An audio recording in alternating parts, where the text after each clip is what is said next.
गवळणी बांधिती धारणासी गळा, गवळणी बांधिती धारणासी गळा, खेळीत्या गोपाळा माझी ब्रह्म, धावोनिया मागे शोधे भोजन, हिंडे रानोरान गाई पाठी, तुका मने सर्व कळा ज्याचे अंगी, तुका मने सर्व कळा ज्याचे अंगी, भोळेपणा लागे भीक मागे, हिंडोनिया धावोनिया मागे शोधे भोजन, हिंडे रानोरान गाई पाठी, माझी वाणी तुझे वर्णी गुणनाम, माझी वाणी तुझे वर्णी गुणनाम, ऐसे देई प्रेम काही कळा, समचरण सरोजम सांद्र नीलांबुदाभं, जगननिहित पाणी मंडनं मंडनानां, तरुण तुलसीमाला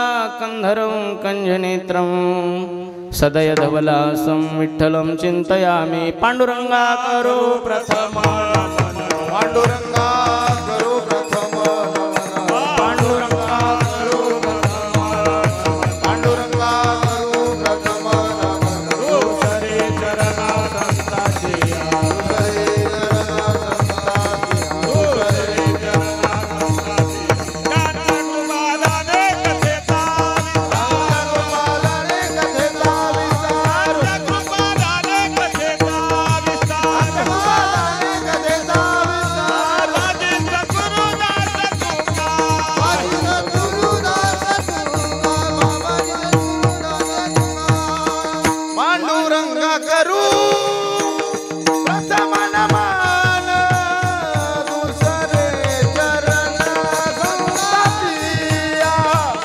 दुसरे चरणा संताचे,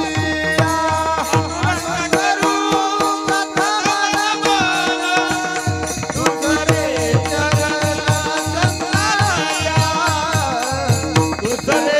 कथेचा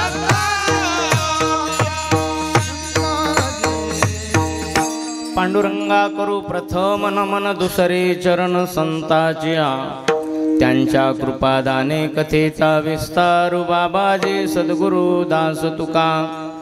ओम नमो ज्ञानेश्वरा, ओम नमो ज्ञानेश्वरा, करुणा करा दयाळा, तुमचा अनुग्रह लादलो पावन झालो चराचरी, मस्तक हे पायावरी या वारकरी संतांच्या, आता हृदय आपुले चोफाळून या भले, वरे बैसवो पाऊले श्रीगुरूंची, आता कृपा भांडवल सोडी, भरी माझी मतीची पोतडी, करे ज्ञानपद्य जोडी थोरा माते, समच संत सज्जना साष्टांग नमन, श्रोते जनासी लोटांगण, एका विनवी जनार्दनाती गोड निरूपण पुढे आहे, या लागे आता स्तुती सांडोणी समस्ता, चरणी ठेविजे माथा तेची भले, तीन शिरे सात,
श्री साहात, तया माझे दंडवत, काके झोळे पुढे स्वान, नित्य जानवीचे स्नान.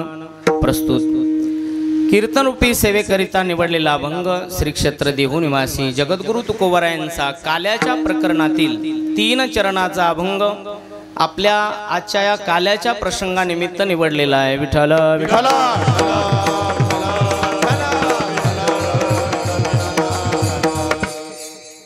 परमात्म्याची लीला प्रस्तुत अभंगाच्या माध्यमातून जगद्गुरु तुकोबराय सांगतात, देवाच्या लीलेचं वर्णन करतात.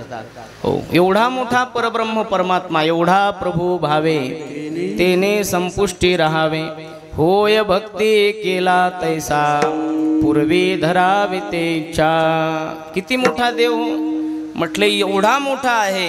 अनंत ब्रह्मांडे उदरी हरी हा बालक नंदा घरी. ज्याच्या उदरामध्ये अनंत ब्रह्मांड आहेत असा भगवान परमात्मा, परब्रह्म परमात्मा गोकुळामध्ये लीला करतो. कोणत्या कोणत्या लीला करतो, काय लीला केल्या भगवंताने, आणि त्या गोकुळातल्या लोकांना भगवंताची कशा पद्धतीने प्राप्ती झाली. गवळणीने भगवंताला प्राप्त केलं, पण कसं प्राप्त केलं, जो ऋषी मुनीला प्राप्त होत नाही. योगियाचे ध्याने ध्याता ना तुळसी ते तू आम्हा पासे मागे पुढे. पण तुकोबाराय म्हणतात, त्या गवळणीने त्याला पकडलेला आहे, त्याला धरलेला आहे. गवळणीला तो प्राप्त झाला. मग काय अशी साधना केली गवळणीने? महाराज म्हणतात, त्याने धारणा केलेली आहे. धारणा, ध्यान धारणा, सदैव भगवंताचं स्मरण त्यांनी केलेलं आहे. रात्रीच्या कीर्तनामध्ये महाराजांनी फार सुंदर अभंग घेतला होता, तुझा विसरण व्हावा. भगवंताचं विस्मरण हे भक्ताच्या दुःखाचं सगळ्यात मोठं कारण असतं. हनुमंताला एक दिवस विचारलं की तुम्हाला दुःख कधी होतं? आता संन्यासी ब्रह्मचारी लोक दिसले की लोकांना असं वाटतं हे सुखी असतील, नाही का? सगळ्यांना वाटतं हे सुखी असतील, आणि ते आमच्याकडे बघितल्याच्या नंतर त्यांना वाटतं आम्ही सुखी आहोत. खरं सांगू का, तुम्ही आमच्याकडे बघितल्याच्या नंतर तुम्हाला वाटतं आम्ही सुखी आहे, आणि आम्ही तुमच्याकडे बघितल्याच्या नंतर आम्हाला वाटतं तुम्ही सुखी आहे, नाही का? तुम्हाला गरम गरम पोळी खायला मिळते, आम्हाला शिळा डब्बा खावा लागतो, है ना? तुम्हाला नाही भाजी आवडली तर लगेच सांगता तुम्ही ती भाजी दुसरी कर. एवढ्यावर नाही प्रकरण थांबलं तर म्हणतात तुझ्या बापाने अशी भाजी बनवली होती का, नाही का? आता आम्हाला जे डब्यात आलं तेच खावं लागतं, है ना? एकदा काय झालं, सासू सून दोघी स्वयंपाकाला लागल्या. महाराज येणार आहेत, आणि महाराज येणार आहेत म्हणून दोघीने युती करून भाजी बनवली. दोघींची काय झाली, सासू सुनाची युती झाली. ते म्हटले महाराज येणार आहेत. मग भाजीमध्ये सुनाने मीठ टाकलं, सासूला वाटलं सून मीठ टाकायचं विसरली असेल, मग सासूने पण त्याच्यामध्ये काय टाकलं, मीठ टाकलं. आणि मग विचारलं महाराज भाजी कशी झाली? म्हणलं तुम्ही खाल्ल्यावरच कळलं तुम्हाला कशी झाली, नाही का? सज्जना हो, या जगामध्ये प्रत्येकाला सुखाची अपेक्षा आहे. तुम्ही आमच्याकडे पाहता तेव्हा तुम्हाला वाटतं आम्ही सुखी आहे, आम्ही तुमच्याकडे पाहतो तेव्हा आम्हाला वाटतं तुम्ही सुखी आहे. पण संत म्हणतात या जगामध्ये कोणी सुखी नाही, केवळ भगवान परमात्म्याचे ते दास झालेले आहेत, ज्यांनी सर्वस्वाचा त्याग केलेला आहे. कोपीनवंत खलु भाग्यवंत वेदांत वाक्येषु सदा रमंत. कोपीनवंत खलु भाग्यवंत. या जगामध्ये भाग्यवान कोण आहे, या जगामध्ये सुखी कोण आहे? ज्याने 4 बोटाची लंगोटी धारण केली, ज्याने सर्वस्वाचा त्याग केला, पृथ्वीचं आसन केलं आणि आकाशाचं पांघरून केलं, तो दिगंबर या जगामध्ये काय आहे, सुखी आहे. अन्यथा जे जे काही आपण लोक पाहताय ते सगळे दुःखी आहेत, नाही का?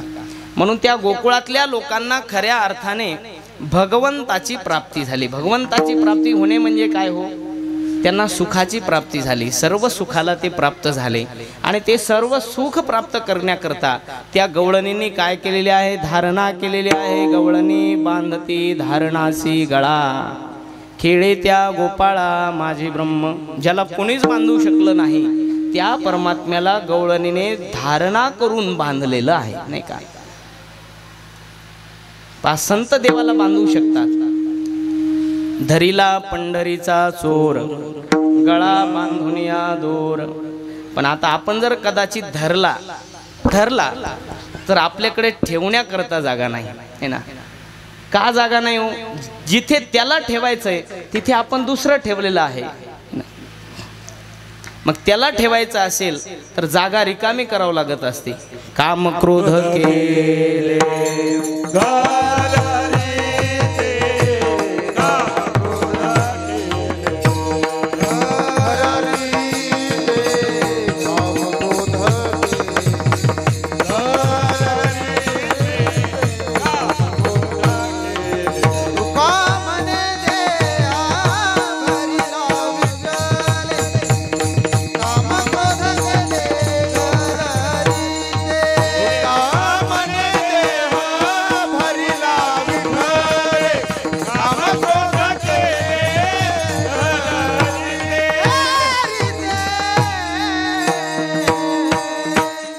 घेतला मने देह भरिला विठ्ठले काम क्रोध केले घर रीते. गोपिकांच्या हृदयातला काम संपलेला होता, गोपिकांच्या हृदयातला क्रोध संपलेला होता आणि गोपिकांच्या हृदयामध्ये कृष्णाच्या व्यतिरिक्त कोणताच लोभ नव्हता.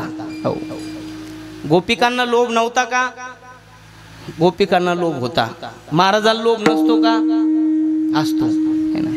एकानं विचारलं, महाराज काय हो पैसा पैसा पैसा करता, है ना, भगवे कपडे घातले तर काय करता या पैशाचं? त्याला म्हटलं, राजा तुला मुलं आहेत, बायको आहे, सासू आहे, सासरा आहे, मेहुणी आहे, मेहुणा आहे, मला पैशाशिवाय कोण आहे, है ना, संन्याशाला पैशाशिवाय कोण आहे, नाही का, पैसाच त्याला फक्त. म्हणून त्या ठिकाणी सज्जना हो, त्या गोपिकांची अशी अवस्था झाली होती की कृष्णाच्या व्यतिरिक्त कोणताच लोभ राहिलेला नव्हता. अशी अवस्था त्या गोपिकांची झाली. पण कशामुळे झाली तर सांगितलं, त्यांनी काय केलेले आहे? धारणा केलेली आहे, भगवंताचं ध्यान केलेलं आहे, अखंड भगवंताचं त्याने चिंतन केलं. त्याच्यामुळे तो परब्रह्म परमात्मा त्यांच्यामध्ये खेळू लागला, नाही का. खेळे त्या गोपाळा माझी ब्रह्म. एका ठिकाणी म्हणतात, आता इथे म्हणतात त्यांनी धारणा केली आणि एका ठिकाणी म्हणतात त्यांनी काहीच केलं नाही, तरी त्यांना परब्रह्माची काय झालेली आहे? केली या वाचोनी जप तप जप तप, केली या वाचोनी जप तप, केली या वाचोनी जप तप, केली या वाचोनी जप तप. गोकुळीच्या लोका झाले ब्रह्मज्ञान, गोकुळीच्या लोका झाले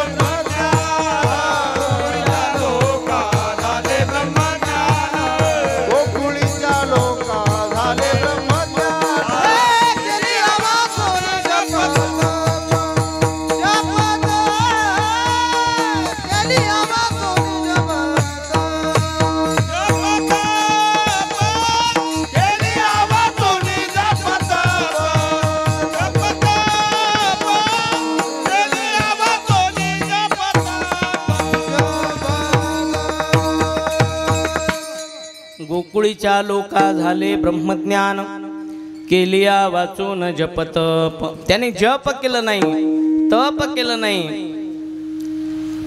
अष्टांग योगेन सिनिजे यम नियम निरोधन कीजे रया.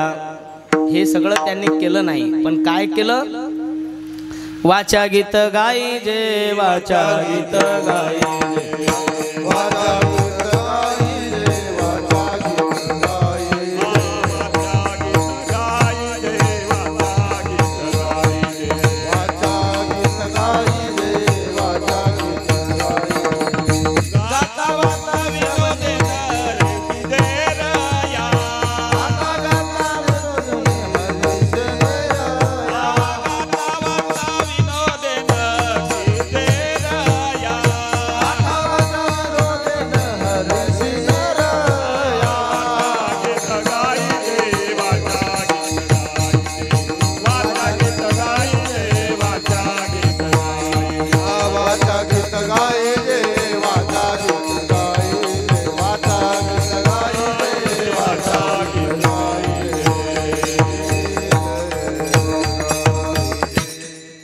वाचा गीत गाई जे, वाचा गीत गाई जे, गाता वाता श्रवणी ऐकी जे रया. वाणीने श्रीकृष्णाचं अखंड स्मरण केलं. बोलायचं झालं तर कृष्णाच्या व्यतिरिक्त बोलत नव्हत्या, ऐकायचं झालं तर कृष्णाच्या व्यतिरिक्त ऐकत नव्हत्या, आणि बघायचं झालं तर कृष्णाशिवाय बघत नव्हत्या. कृष्णच बघायच्या सर्वांमध्ये. पतीमध्ये कृष्ण दिसायचा, पुत्रामध्ये कृष्ण दिसायचा. नवे नवे त्या गोपिकांची अवस्था अशी झाली होती की दया दुधामध्ये सुद्धा त्यांना काय दिसत होता? कृष्ण दिसत होता. आणि दही दूध विकायला गेल्याच्या नंतर त्या दही घ्या, दूध घ्या, लोणी घ्या, तूप घ्या असं म्हणत नव्हत्या. गोविंद घ्या कोणी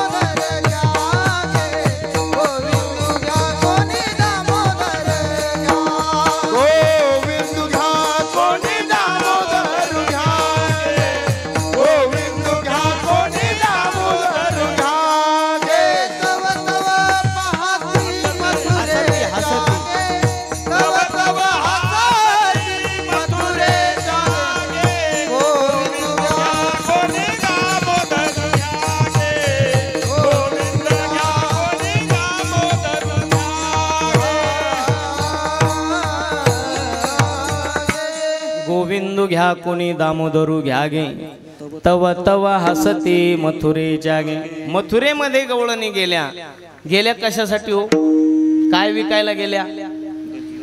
दही विकायला गेल्या, दूध विकायला गेल्या, गोरस विकायला गेल्या आहेत नाही का.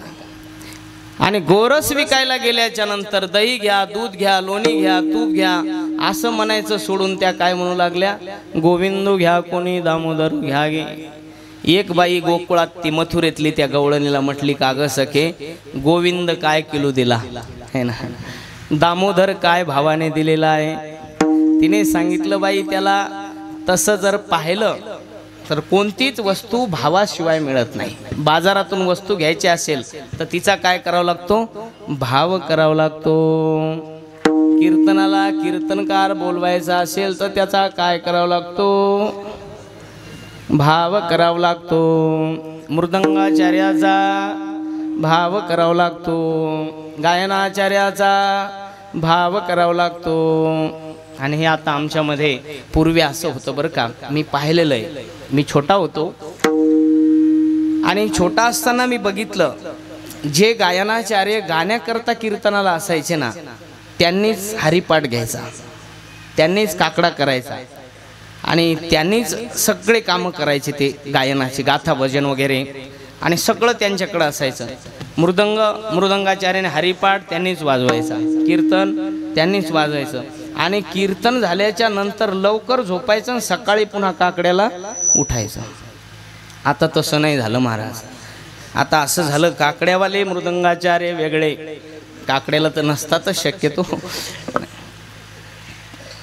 कीर्तनाचे मृदंगाचार्य वेगळे, कथेचे मृदंगाचार्य वेगळे, हरिपाठाचे मृदंगाचार्य वेगळे. आता आपल्यासारखे मी या सर्वांवर प्रेम करतो म्हणून इथं 4-4, 5-5 मृदंगाचार्य उपस्थित आहेत नाही का. त्यांच्याकरता टाळ्या वाजवा सर्व. काही सप्ताहामध्ये मृदंगाचार्यच भेटत नाही ना, काही सप्ताहामध्ये गायनाचार्य भेटत नाहीत. पण आपल्याकडे माझ्या प्रेमामुळे ही सर्व उपस्थिती आहे. हे माझ्याकडून काही अपेक्षा करत नाहीत नाही का. जे आपण संस्थांच्या माध्यमातून जे काही आपला व्यवहार म्हणून दिलं ते स्वीकारतात. सज्जनाहो, मग ते पूर्वीचा काळ होता आणि प्रत्येक कार्य त्या एकाच व्यक्तीला करावं लागायचं. आणि पूर्वी डॉक्टरही असंच असायचो. डोळ्याचा डॉक्टर एकच, कानाचा डॉक्टर एकच, हाताचा डॉक्टर एकच, पायाचा डॉक्टर एकच. आता एवढं अवघड झालं, डाव्या डोळ्याचा डॉक्टर वेगळा आणि उजव्या डोळ्याचा डॉक्टर वेगळा. नेत्ररोग तज्ञ, हाडाचा डॉक्टर वेगळा, अस्थिरोग तज्ञ, चमड्याचा डॉक्टर वेगळा, त्वचा रोग तज्ञ, आणि काही न सांगायसारखे दुखणे असले तर मग गुप्त रोग तज्ञ. विठ्ठल विठ्ठल.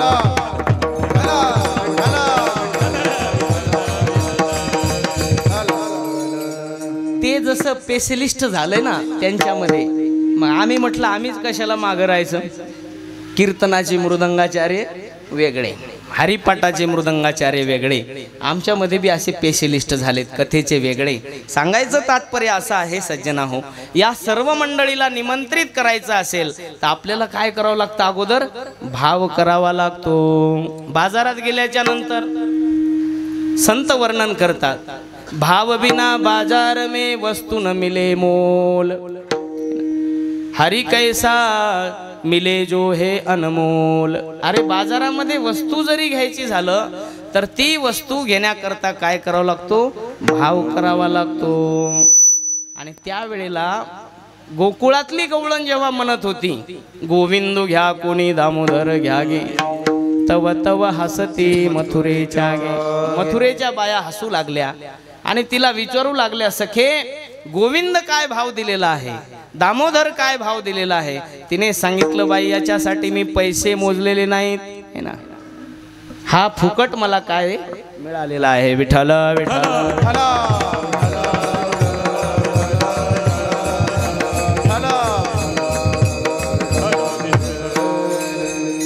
कुठल्याही प्रकारचे मी पैसे मोजलेले नाहीत, पण याला प्राप्त करण्याकरता जे मी केलेलं आहे ते आहे गवळणी बांधती धारणासी गळा, खेळे त्या गोपाळा माझे ब्रह्म. आणि देव कोणाबरोबर खेळायला लागलेला आहे?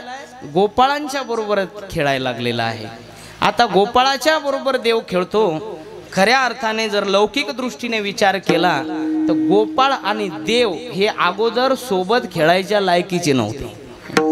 गोपाळ आणि देव अहो माणसाची लायकी लागती है ना सोबत खेळण्याकरता है ना. कुस्ती करायला सुद्धा कसा असला पाहिजे. एक प्रसंग आलेला आहे महाभारतामध्ये. जेव्हा पांडवांना राजसूय यज्ञ करायचा होता आणि राजसूय यज्ञ करायचा, आता आपल्यालाही पुढे यज्ञ करायचा आहे.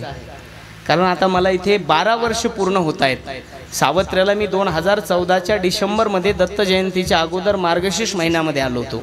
आता हे 11वं वर्ष मला पूर्ण झालेलं आहे आणि 11वं वर्ष पूर्ण झाल्याच्या नंतर पुढे 12वं वर्ष तपपूर्ती सोहळा आहे आणि त्या तपपूर्ती सोहळ्यानिमित्त भव्य दिव्य असा दत्त याग, दत्तात्रय प्रभूचा याग, विष्णुयाग असतो, रुद्रयाग असतो, महादेवाचा रुद्रयाग, विष्णूचा विष्णुयाग, देवीचा त्या ठिकाणी चंडिका याग असतो आणि दत्तात्रय प्रभूचा दत्तयाग या ठिकाणी आपल्याला करायचा आहे. का? आपली तपपूर्ती पूर्ण होणार आहेत, 12 वर्ष पूर्ण होणार आहेत. तसं पांडवाला अशी इच्छा झाली की आपण काय केलं पाहिजे, यज्ञ केला पाहिजे. ते भगवंताकडे गेले. कारण यज्ञ सामान्य नसतो. यज्ञाला सामान्य माणसाकडे जावंच लागत नाही. यज्ञ करायचं असलं तर मोठे मोठे लोक धरावं लागतात, आमच्या आमदार साहेबांसारखे नाही का. तेव्हा तो यज्ञ पूर्ण होत असतो. आणि मग त्या ठिकाणी राजसूय यज्ञ करायचा. पांडव कोणाकडे गेले असतील हो? द्वारकेचा राणा पांडवा घरी, द्वारकेचा राणा पांडवा घरी, द्वारकेचा राणा पांडवा घरी, द्वारकेचा राणा. देव माने व्यासाची आखुना, देव माने व्यासाची आखुना, देव माने व्यासाची आखुना, देव माने व्यासाची आखुना.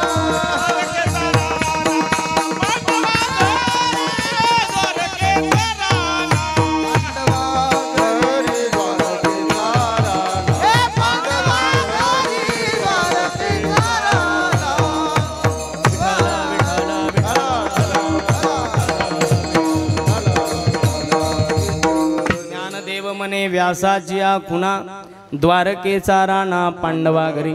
देवाला बोलवलं त्यांनी. देवा, अहो देवा, आमच्याकडून खूप मोठं पाप झालं आणि पाप झालं की माणसाने काय करावं, पुण्य केलं पाहिजे. पाप झाल्यावर काय केलं पाहिजे, पुण्य केलं पाहिजे. पाप झाल्यावर चुकी झाली की पश्चाताप झाला पाहिजे आणि पश्चाताप झाला की पुण्य केलं पाहिजे. आता खरंच लोक पश्चाताप झाला की पाप झालं की पुण्य करतात का हो? नाही. एकाला म्हटलं का बाबा तू पूर्वी चांगला होता आता का दारू पितो? तो म्हटला महाराज मला फार टेन्शन आलेलं आहे. नाही का? अरे टेन्शन आलं, पश्चाताप कर. जे कर्म तुझ्याकडून झालेलं आहे ते कर्म मी पुन्हा होऊ देणार नाही याचं आपण काय केलं पाहिजे, चिंतन केलं पाहिजे. आणि त्या वेळेला पांडवांना पश्चाताप झाला. कशाचा पश्चाताप झाला असेल? देव सोबत असताना पश्चाताप झाला. कशाचा झाला? की आपल्या हाताने अनेक कौरवांचा काय झालेला आहे, वध झालेला आहे. आणि या पापातून मुक्त होण्याकरता आपल्याला यज्ञ करायचा आहे. मग राजा जो यज्ञ करतो त्याला कोणता यज्ञ म्हणतात हो? हुशार झाले आता तुम्ही नाही का. विठ्ठल विठ्ठल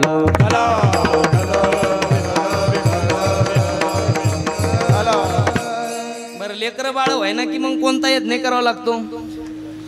कुळगुळू वशिष्ठ सांगे नृपवरा ना. वशिष्ठ मुनीने सांगितलेले विभांडका हाती अनविला शृंगी यज्ञे तो प्रसंगी आरंभिला. राजा दशरथाला पुत्र होत नव्हता, मग कोणता यज्ञ केला? पुत्र कामेष्टी यज्ञ केला. आता पांडव राजा झालेत. आता राजा झाल्यावर कोणता यज्ञ करायचा म्हटले? राजसूय यज्ञ करायचा आहे देवा. परंतु काय करावं देवा?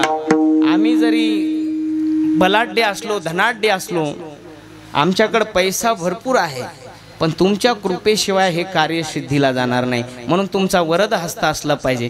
देवाने सांगितलं काळजी करू नका. श्रीमंत माणूस आहे ज्याचं नाव आहे जरासंध, त्याच्याकडे आपण भिक्षा मागू, तो आलेल्या भिक्षुकाला दान देतो.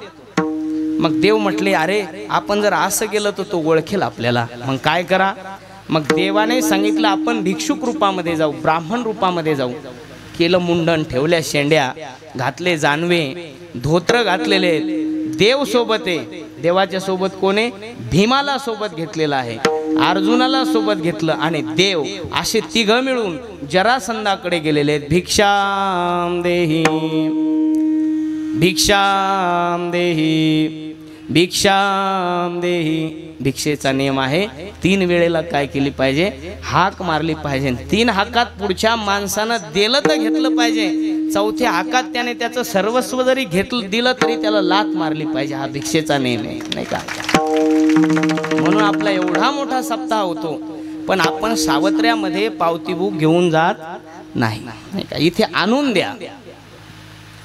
इथे आणून देणारा जो असतो एका हाकेमध्ये जो देतो. आम्ही एक हाक मारतो, पहिली सप्ताह सुरू झाला, दुसरी हाक मारतो, सप्ताह सुरू झाला, तिसरी हाक काल्याच्या कीर्तनातून मारतो, सप्ताह संपायला लागलेला आहे. आणि काला झाल्यावर जर दिलं तर ते आम्ही स्वीकारत नाही. त्यांना सांगतो आता हे पुढच्या वर्षी द्या, आता आमचा सप्ताह संपलेला आहे. अशी वृत्ती असली पाहिजे, घेणाऱ्याची अशी वृत्ती असली पाहिजे की माझं काम झालं, आता मला पैशाची आवश्यकता नाही.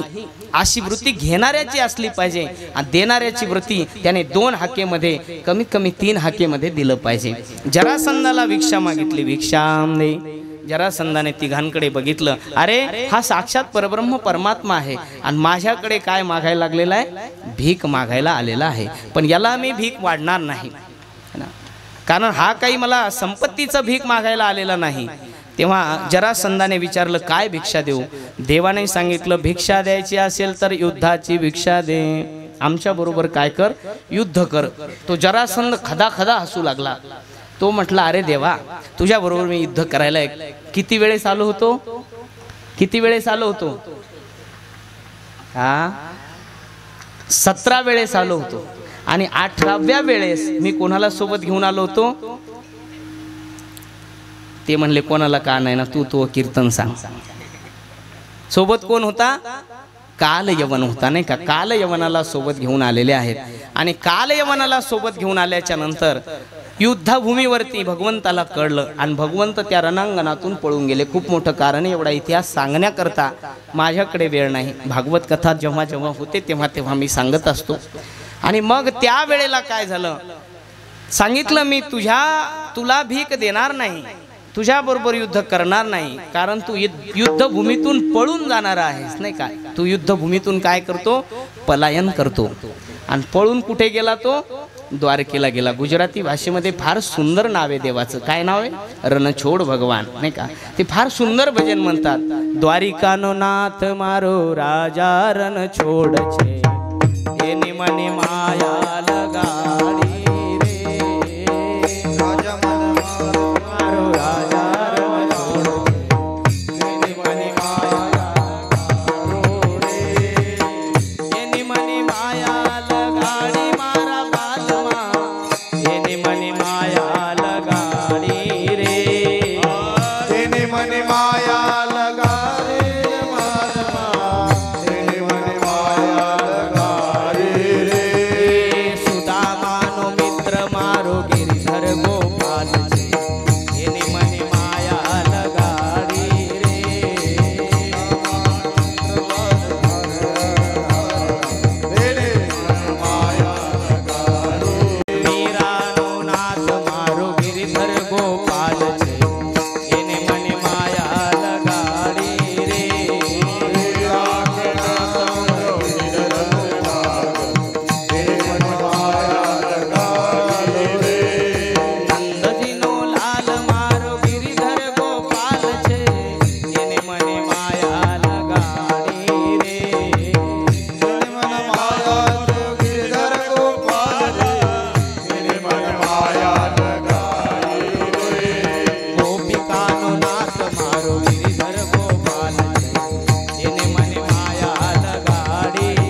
गोपिकानो नाथ मारो गिरिधर गोपाल छे, येणे म्हणे माया लगाडी रे. आता तुम्ही म्हणसान तुम्हाला हे बी जमतं का? दोन लोकायला सगळ्या भाषा जमल्या पाहिजे, महाराज लोकायला आणि राजकारणी लोकांना. विठ्ठल विठ्ठल.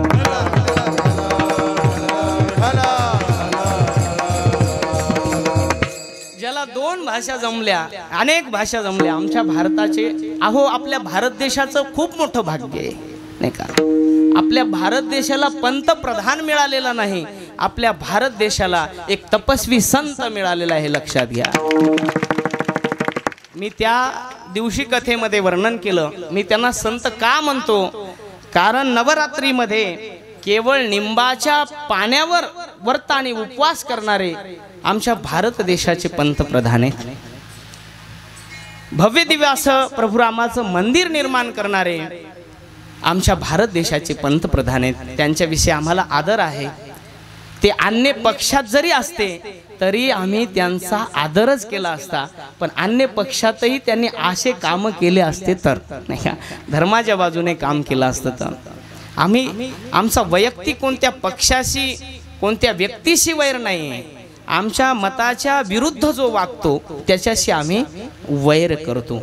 नाहीतर आम्ही असे आहोत ना, भले तरी देऊ कासेची लंगोटी. आम्ही काशीची लंगोटी देऊ, पण आमच्या धर्माच्या विरुद्ध गेला नाथाळाचे माथा हनु काठी, त्याला काठीनं आम्ही मारू. एवढं आमच्यामध्ये सामर्थ्य असलं पाहिजे सज्जना हो. मी तुम्हाला सांगत होतो काय की त्या भगवान परमात्म्याला ज्या वेळेस भीक मागायची वेळ आली, जरासंधाला भिक्षा मागितली. जरासंधाने सांगितलं, बाबा रे देवा, मी तुझ्या बरोबर युद्ध करणार नाही, कारण तू रणभूमीतून पळून गेलास म्हणून तुझं नाव काय पडलेलं आहे? रणछोड पडलेलं आहे. म्हटले असं कर, मग अर्जुनाच्या बरोबर युद्ध कर. अरे बाबा देवा, माझा नियम आहे. काय नियम आहे? माझ्यापेक्षा वयाने जो लहान आहे, माझ्यापेक्षा शक्तीने जो लहान आहे त्याच्याबरोबर मी युद्ध करत नाही. मग देव म्हटले असं कर, भीमा बरोबर काय कर? युद्ध कर. सांगायचं तात्पर्य असं आहे, बरोबरीचा असल्याशिवाय त्याच्या बरोबर युद्ध करायचं नाही. नाही तर लोकांना कसे, ज्याच्यात ज्या कुत्र्यात अवसान नाही त्याला काठ्या मारायची सवय लागलेली नाही का? एखाद्या गरीब महाराजाला भांडू नका, माझ्यासारख्या आघाव महाराजाला भांडून पहा, मग तुमच्या लक्षात येईल. विठ्ठल विठ्ठल.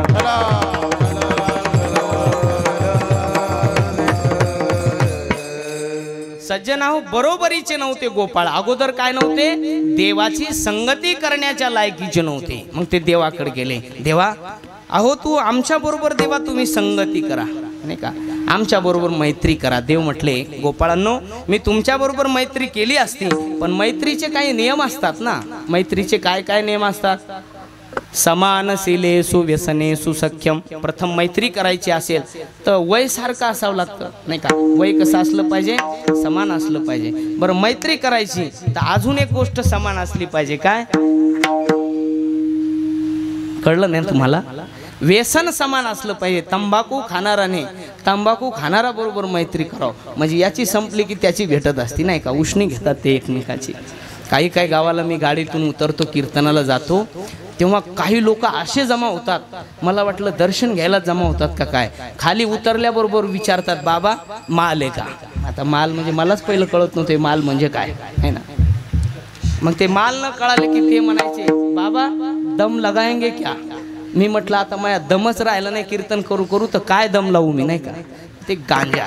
आता गांजा वडणाऱ्याने गांजा वडणाऱ्या सोबत संगती केली तर फायदा होईल, न वडणाऱ्या सोबत जर केली तर काय फायदा नाही का. तसं त्या गोपाळांना मैत्री भगवंताबरोबर करायची, पण नियम सांगितले, समानशीले सुव्यसने सुसख्यम.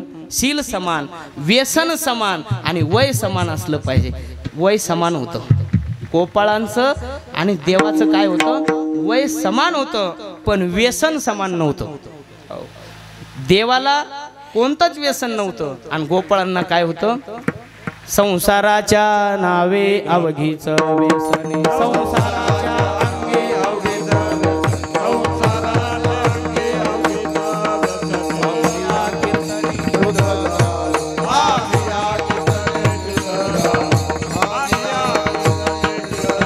संसाराच्या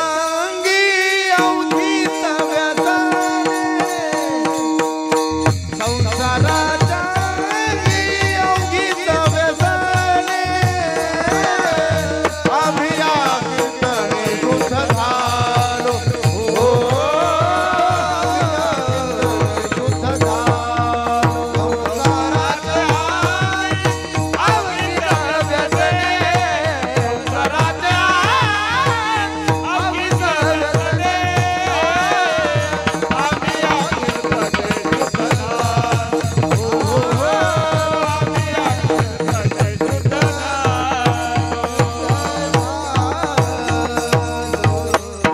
विठ्ठल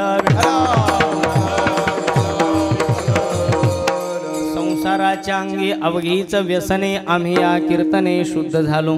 त्यांना व्यसन लागलेलं होतं. देवाने सांगितलं मी तुमच्या बरोबर मैत्री करतो, पण तुम्हाला काय करावं लागेल. माझे आहे तैसे पाय नाही तरी घरा जाय, चोरोनिया मायन वनिता नावे. मी जसा आहे तसं तुम्ही झालं पाहिजे. गोपाळ म्हटले देवा तुझ्यामध्ये आणि आमच्यामध्ये तू फरक ठेवलेला आहे, अंतर ठेवलेलं आहे. किती अंतर ठेवलेलं आहे पहा. म्हटले तू सत स्वरूप आहे, तू चित स्वरूप आहे, तू आनंद स्वरूप आहे. सच्चिदानंद रूपाय विश्व उत्पत्त्यादि हेतवे तापत्रय विनाशाय श्रीकृष्णाय वयं नमः. तुला नमस्कार केला की त्रिविध तापाचा नाश होतो है ना. आणि तू शुद्ध आहेस, तू बुद्ध आहेस, तू मुक्त आहेस. तुझं स्वरूप वेगळं आहे आणि आमचं स्वरूप वेगळं आहे. म्हणून तुझं आणि आमची मैत्री होणार नाही हे आम्हाला मान्य आहे. पण देवा असं करणार, तू आम्हाला जे काही शरीर दिलंस ते वेगळं शरीर दिलंस आणि तू वेगळं शरीर धारण केलंस. आम्हाला जे शरीर दिलं ते नवा ठिकाणी फाटून गेलेले. नवद्वारे पुरे देही नैव कुर्वन्न कारेन. भगवद्गीतेमध्ये अर्जुनाला भगवंत सांगतात की अर्जुना या शरीराला किती दरवाजे आहेत. 9 छिद्र आहेत नाही का. आणि फाटलेलं तुटलेलं नाशिवंत मरणारं हे शरीर तू आम्हाला दिलेलं आहेस नाही का. म्हणून आता असं कर तुझ्यामध्ये आणि आमच्यामध्ये काही भेद ठेवू नको. गोपाळच कृष्ण झाले पाहिजे, कृष्णच काय झाला पाहिजे गोपाळ झाला पाहिजे. एकची घोंगडी पांघरू हरी मी तू पण जाऊ दे दुरी. एकची घोंगडी पांघरू हरी कानोबा तुझी घोंगडी चांगली आम्हासी का दिली वांगुली रे. आता देवा हा भेद काढून टाका. आणि भगवंताला जेव्हा गोपाळांनी विनंती केली तेव्हा देवाने त्या गोपाळांचा काय केलेला आहे स्वीकार केलेला आहे. आणि ते मग कोण्या जातीचे ते पाहिलं नाही. आंघोळी करतात का नाही ते पाहिलं नाही. संध्या करतात का नाही ते पाहिलं नाही. त्यांच्या गळ्यात तुळशीच्या माळी आहेत का ते पाहिलं नाही. माळ देव पाहत नसतो. माळ कोण पाहतात माणसं पाहतात. देव माळ करायचं मन पाहत असतो, माळ नाही पाहत हे लक्षात ठेवा. गोपाळांच्या गळ्यात माळ आहे का नाही हे बघितलं नाही. ते स्नान संध्या करतात का नाही ते बघितलं नाही. आणि ते कोणत्या कुळातले आहेत याचाही विचार केला नाही. पहाते गवळे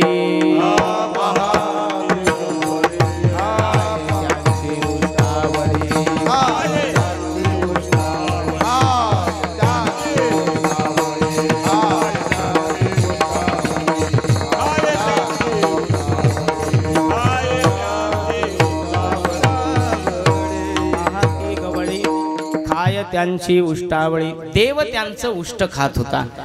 देव त्यांच्या बरोबर खेळत होता. म्हणून खेळे त्या गोपाळा माझे ब्रह्म. गवळणीने त्याला धारणा करून आपलंसं केलं आणि गोपाळाने त्याच्याशी सख्यत्व करून त्या गोपाळांच्या बरोबर देव खेळला. म्हणून खेळे त्या गोपाळा माझी ब्रह्म. गवळणीला प्राप्त झाला, गोपाळाला प्राप्त झाला. मग जिने जन्म दिलेला आहे तिला सुद्धा तो काय झालेला आहे प्राप्त. यशोदेचं तर खूप मोठं भाग्य आहे. पृथ्वी जेने तृप्त केली त्यासी यशोदा भोजन घाली. यशोदा माता देवाला जेवू घालायची है ना. नव्हे नव्हे देव गायी चारून थकले, गोपाळांबरोबर खेळ खेळून जर थकले ना तर यशोदा मातेकडे हक्कानं जायचे. आणि यशोदा जर बाहेर बायात बसलेली असेल तर तिला घरी घेऊन जायचे. यशोदे घराकडे चाल ग मला जेवू घाल. यशोदे घराकडे चाल ग मला जेवू घाल.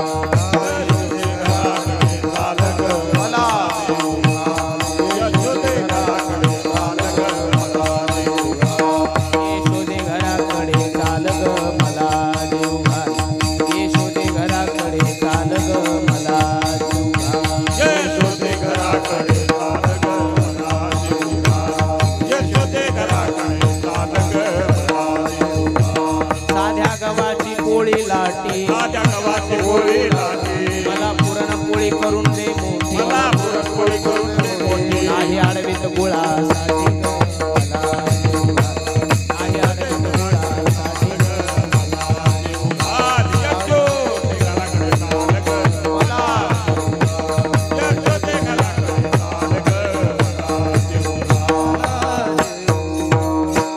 देव तिला सांगायचे नाही का.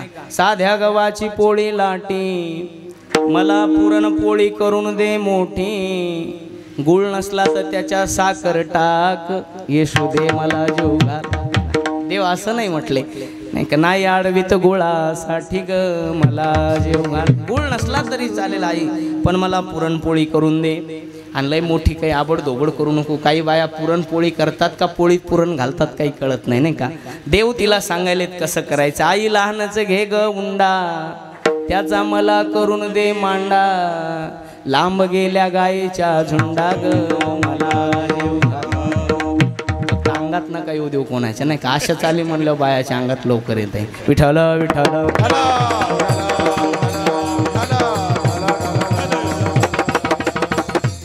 देवाला भूक लागली की देवाने कोणाला भोजन मागावं? यशोदेला भोजन मागावं. तुकोबराय म्हणतात, आता ही गोष्ट कशी आहे? कशी गोष्ट आहे? नवल करण्यासारखी गोष्ट आहे. तुम्हा आम्हाला भोजन कोण देतं? तुम्हा आम्हाला सगळ्याला भोजन कोण देतं? भगवान परमात्मा. सर्वांना तृप्त कोण करतो? देव. विश्वाला तृप्त करणारा देव, विश्वाला भोजन देणारा देव हा यशोदेला काय मागतो? भोजन मागतो. म्हणून नवल केवडे केवडे, नकळे कानोबाचे कोडे. देव काय करायचे? त्या यशोदा मातेला भोजन मागायचे. त्याचं वर्णन तुकोबाराने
मागे यशोदे भोजन, हिंडे रानो रान गाई पाठी. काय सामर्थ्य त्या यशोदेचं. ती म्हटली, कृष्णा मी तुला जेवू घालते, पण तुला फुकट जेवू घालणार नाही. लोक फुकट कोणाला जेवू घालत नाही, नाही का. आता मला सावत्र्यातले लोक डब्बा आणून देतात, है ना. दररोज डब्बा येतो, 2-3 टाइम डब्बा येतो. आता ते डब्बा मला फुकट देतात का त्यांचा त्या डब्यात देण्याच्या पाठीमागं काही स्वार्थ आहे? डब्बा देण्याच्या पाठीमागं काही स्वार्थ आहे का ते फुकट देतात, है ना. मी जर इथे जशास तसंच ठेवलं असतं, काहीच प्रयत्न केले नसते, हे लोक म्हटले असते याला फुकट किती दिवस खाऊ घालायचं, नाही का. त्यांच्या डब्बा देण्याच्या पाठीमागं स्वार्थ आहे. तसं यशोदा माता ही संसारी होती. यशोदेने सांगितलं, लाला मी तुला जेवू घालते पण आत्ता जेवू घालत नाही. तुला काय करावं लागेल, आपल्या घरच्या गायी घेऊन वृंदावनामध्ये जावं लागेल. आणि यशोदेने सांगितलं, देवा तुला आता गायी चारायच्यात. मग गायी चारण्याकरता खांद्यावर घोंगडी दिली. खांद्यावर घोंगडी हातामध्ये काठी, चारितसे धेनू सावळा जगजेठी. देव गायी चारण्याकरता निघालेले आहेत. द्वारपाळ बळी द्वारे झाला,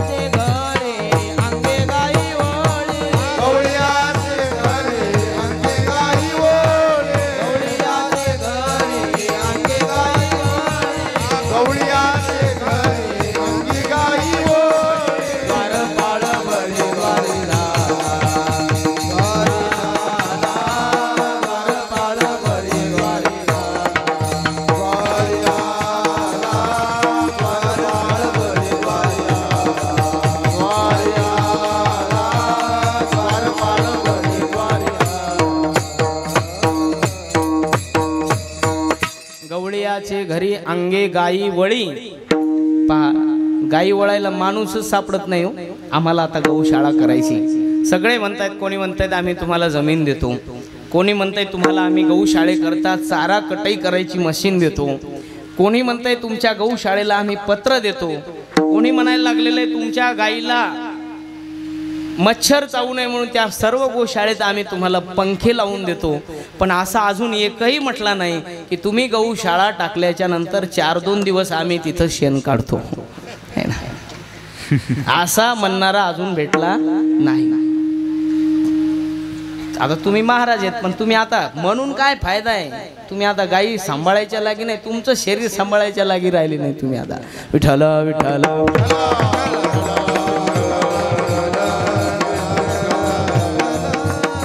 असा कोणी भेटला नाही. आणि माणसं पैसे देऊन भेटत नाहीत, नाही का. पण भगवान परमात्मा त्या गवळ्याच्या घरच्या गायी सांभाळतो, नाही का. नवल केवडे केवडे नकळे कानोबाचे कोढे, गवळ्याचे घरी अंगे गायी वळी. आता द्वारपाळ मिळतो का हो, नाही का. द्वारपाळ मिळत नाही. दरवाजा सांभाळणारा जर ठेवायचा असेल तर त्याला पैसा द्यावा लागतो. सुरक्षा घ्यायची असेल शासनाकडून तर शासनालाही पैसा भरावा लागतो, नाही का. फुकट मिळत नाही. आता जगाचा मालक भगवान परमात्मा बळीराजाच्या दारामध्ये काय करतो, द्वारपाळ बळी द्वारे झाला. आणि गवळ्याच्या घरच्या काय करतो, अंगे गायी वळी. म्हणून त्या ठिकाणी सांगितलेलं आहे की यशोदा माता ज्याला भोजन देती पण गायी सांभाळल्याशिवाय देत नाही, नाही का. काय चरणी दुसरं धावोनिया मागे यशोदे भोजन. यशोदेला देव हक्काने भोजन मागतो, पण हिंडे रानो रान गायी पाठी. गायीच्या पाठीमागे हिंडतो, तिचं सेवा करतो, तिचं काम करतो. आणि नंतर याच कृतीने भगवान परमात्मा भीक मागतो. देव एवढा मोठा आहे, त्याने भीक मागावी का. देवाने बऱ्याच वेळेला भीक मागली, भीक मागलेली देवाने. कोणाकोणाला भीक मागली बघा. बळीराजाला भीक मागितलेली आहे. तेरे द्वार खडा भगवान भगत भर दे रे झोली, तेरा होगा बड़ा एहसान, जुग जुग रहेगी तेरी शान, भगत भर दे रे झोली. राजा, तू जर मला दान दिलंस तर तुझं खूप मोठं नाव होईल. आणि झालं. बळीराजाला भीक मागितली देवाने. केवटाला भीक मागितलेले. केवटा, तुझे माझ्यावर खूप मोठे उपकार होतील, तू मला काय दे, तुझी नाव दे. आणि यशोदेला भीक मागितले. धावोनी मागे यशोदे भोजन, हिंडे रानो रान गायी पाठी. असा देव आपल्या भक्ताकडे भीक मागतो. आता प्रश्न असा आहे, जर जो देव भीक मागतो मग देव भिकारी का. नाही. ऐका यशश्री अवतारे, ज्ञान वैराग्य ऐश्वर्य हे साही गुणवर्य वस्ती जेथ. ज्ञानेश्वर महाराज म्हणतात तो षडगुण संपन्न आहे. यश, श्री, औदार्य, ज्ञान, वैराग्य आणि ऐश्वर्य अशी 6 प्रकारची संपत्ती भगवंताकडे आहे. मग त्याला भीक मागण्याची काही गरज आहे का. नाही. तो भीक का मागतो. तुकोबारायांनी सांगितलं की ज्याच्याकडे सर्वस्व आहे ज्याच्याकडे काय आहे सर्वस्व आहे. किती सर्वस्व आहे? लक्ष्मी जैसी जयाची दासी, लक्ष्मी ज्याची दासी आहे असा असणारा भगवान परमात्मा आपल्या भक्ताकडे भीक मागतो. ज्याच्या अंगामध्ये सर्व कला आहेत. कला किती असतात? 14 विद्या आणि 64 कला. आता एक म्हटलं मग त्या कीर्तनात सांगा. म्हटलं राजा त्या जर कीर्तनात सांगत बसलो ना तुम्हाला पुऱ्या खायलाच मिळणार नाही, इतका वेळ इथंच लागेल. 14 विद्या आणि 64 कला. तर त्या 64 आता एक कला असली तर माणसाच्या अंगी एक जर कला असली तर माणसाला किती मोठा अहंकार होतो नाही का? एक कला असली तर एवढा मोठा अहंकार होतो. काही लोकांना अहंकार होतात. महाराज गोकुळात झाले हो, सावत्र्यात होतील याचं काही नवल नाही नाही का? देवाला गोवर्धन पर्वत उचलायचा होता. आता देव एकटा उचलत नव्हता का? त्याच्यात सामर्थ्य नव्हतं का? कर्तुम अन्यथा कर्तुम शक्ती ज्या भगवंतामध्ये आहे तो गोवर्धन पर्वत उचलू शकत नव्हता का? उचलू शकत होता. पण भगवान परमात्म्याने गोपाळांना विनंती केली, गवळ्यांना विनंती केली, बाबा रे तुम्ही सुद्धा मला या कार्यामध्ये काय करा, योगदान करा. आता रामाला रावणाच्या नगरीमध्ये सेतू न बांधता जाता येत होतं का नाही? जाता येतोय. हनुमंत जर जाऊ शकतो तर राम जाऊ शकत नव्हता का? ज्याचं नाव घेऊन हनुमंत जातो तो राम जाऊ शकत नव्हता का? जाता येत होतं. पण भगवान परमात्म्याने आपल्या वानराचं काय घेतलेलं आहे? सहाय्य घेतलेलं आहे की देवालाही कर्तेपणाचा अहंकार होऊ नये म्हणून आपल्या भक्ताला श्रेय दिलेलं आहे. कृष्ण अवतारामध्ये गोकुळातल्या गवळी लोकांना श्रेय दिलं. मग त्या गवळ्याने अशा काठ्या लावल्या गोवर्धन पर्वताला. त्याच्यातलं एक म्हातारं लय खोडकर होतं. असे काही गावात, प्रत्येक गावात खोड्या करणारे लोक असतात है ना. म्हणजे ते सुरू झालं की त्यांच्या खोड्या सुरू होतात. महाराजांनी पत्रिका छापली, जरा हे बरोबर नाही, हे नाव बरोबर नाही, ते नाव बरोबर नाही है ना. तुम्ही लग्नाच्या पत्रिका तुमच्या मुलीच्या छापता तेव्हा मी तुम्हाला विचारतो का कोणाचे नावं टाकले? मग सप्त्याच्या छापल्याच्या नंतर माझ्याकडे तक्रार घेऊन यायचं नाही. ते कशा छापायच्या मी ठरवेल. तुमच्या मुलीच्या लग्नात मी जसा हस्तक्षेप करत नाही तसा तुम्ही इथल्या कार्यक्रमात हस्तक्षेप करायचा नाही. तुमचे जसे ते घर आहेत, प्रपंच आहे, तसं मठ आमचं संन्यासाचं घर असतं.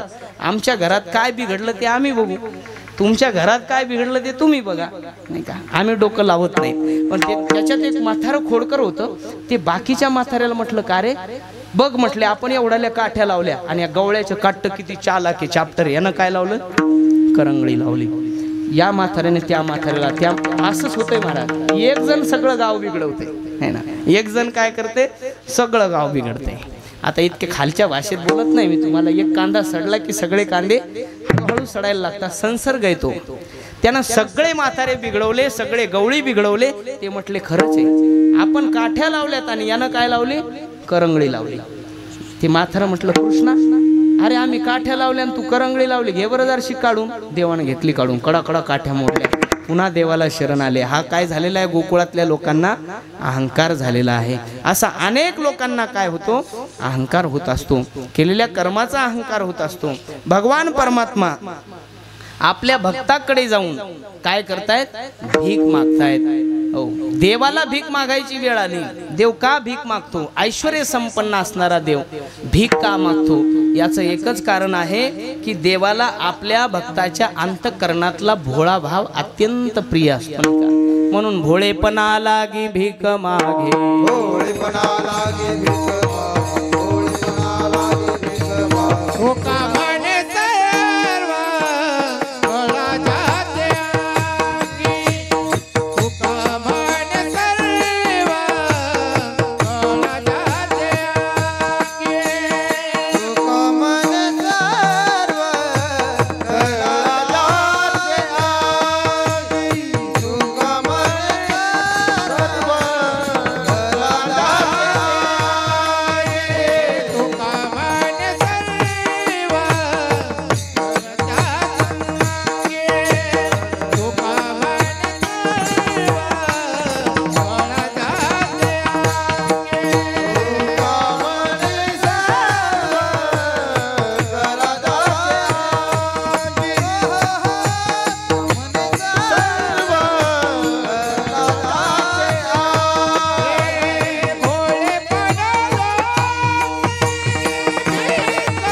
भावार्थ संपलेला आहे. वेळ आपल्याकडे अल्प आहे आणि काल्याचं कीर्तन म्हटल्याच्या नंतर परंपरेनुसार काल्याच्या कीर्तनाला 3 तासाचा अवधी असावा. किती तासाचा अवधी असावा? 3 तासाचा. पूर्वी होता, आता तो राहिला नाही. आपल्याकडे अल्प वेळ आहे, पण थोडक्यामध्ये भगवंताच्या चरित्राला केवळ स्पर्श करायचा आहे. चरित्र ते उच्चारावे, चरित्र ते उच्चारावे,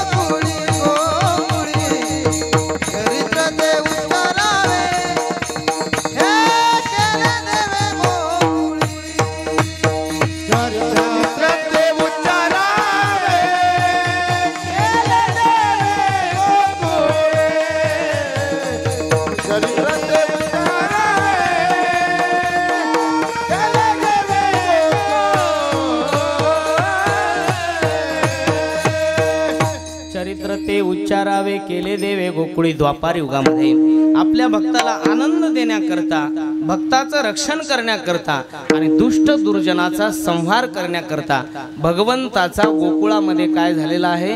अवतार झालेला आहे. कृष्ण गोकुळे जन्मला, दुष्टा चळकाप सुटला. भगवंताचं गोकुळामध्ये प्रागट्य झालं. भगवंताचं सर्वांनी स्वागत केलं, परंतु एक पक्ष असा होता की त्याने देवाचं स्वागत केलं नाही. नाही का? देव आले, गोकुळातल्या लोकांना काय झालेला आहे?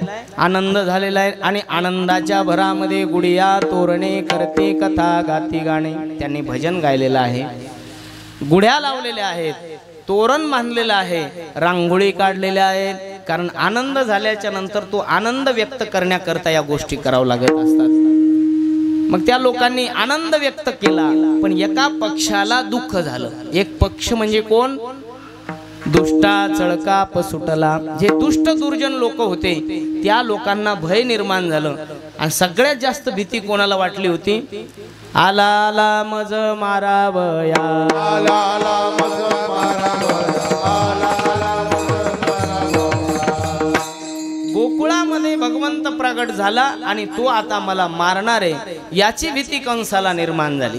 आणि त्या कंसाने भगवंताला मारण्याकरता एक पुतना नावाची राक्षसीने पाठवलेली. गोकुळीचा काना अवतरला ताना, प्रथम पुतना सोशियली. भगवंताने पुतनेचा वध केला. नंतर अनेक असे आसुर भगवंताला मारण्याकरता पाठवलेत. आपण भागवतामध्ये त्याचं सविस्तर चिंतन करत असतो.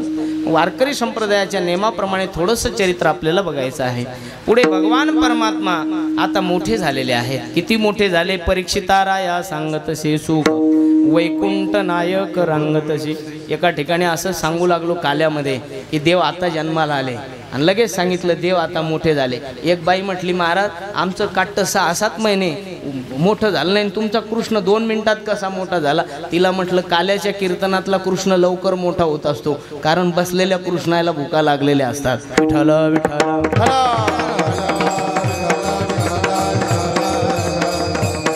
देव मोठा झालेला आहे. किती मोठा झाला? रांगू लागला अंगणे अंगणे, रांगू लागला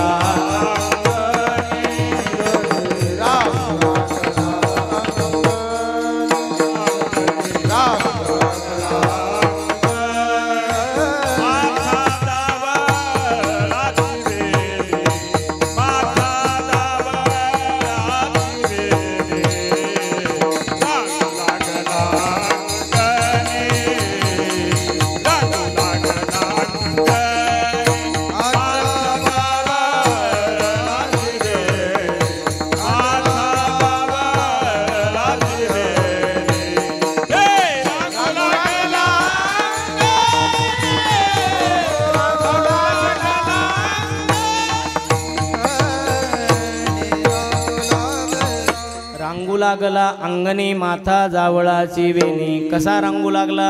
तळवे तळ राजाने वर्णन केलेलं आहे. थोडक्यातच घेऊ आता आपण, नाही का? वेळ तुम्हाला पण जायला वेळ होईल. आणि या लोकांना वेळ होईल. पुन्हा म्हणतील महाराजांना लांबवलं. मला काही लांबवायची इच्छा नाही. कथा करून करून आवाज बसलेला आहे. आता घरचंच असल्यामुळे माणूस कसंही दखून घेतं, बाहेर गेल्यावर नाही करता येत काय असं.